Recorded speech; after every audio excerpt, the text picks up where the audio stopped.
तो news room live में खबरों के सिलसिले को आगे बढ़ाएंगे। नाज़रीन, आपको बताएं कि राहुल गांधी ने यूक्रेन में फंसे तलबा का एक वीडियो शेयर ट्विटर पर किया है।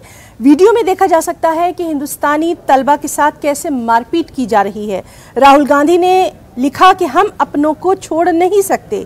राहुल गांधी ने यूक्रेन में फंसे तलबा और उनके वालिदैन के साथ हमदर्दी का इजहार किया और सरकार से मुतालबा किया कि हुकूमत इनखला के मंसूबे से वाकिफ करवाए।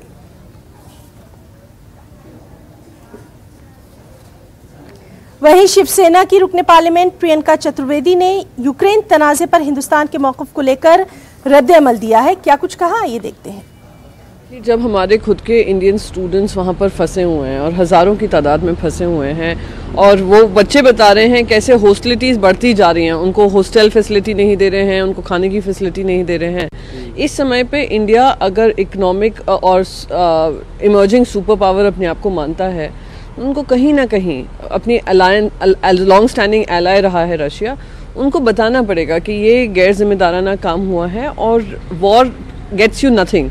इतने सैंक्शंस उन पे आ गए, स्टांस लेना ये मेरे हिसाब से ज़रूरी था फॉर इंडिया, नॉट क्योंकि किसी के दबाव में आ रहे हैं, नॉट क्योंकि हमारे लॉन्ग स्टैंडिंग एलाय है, पर क्योंकि जो हमारा नॉन वायलेंस को लेकर और ये सोच है कि violence will not be able to get you anything, उसको आगे बढ़ाते हुए एक निर्णय लेना चाहिए था।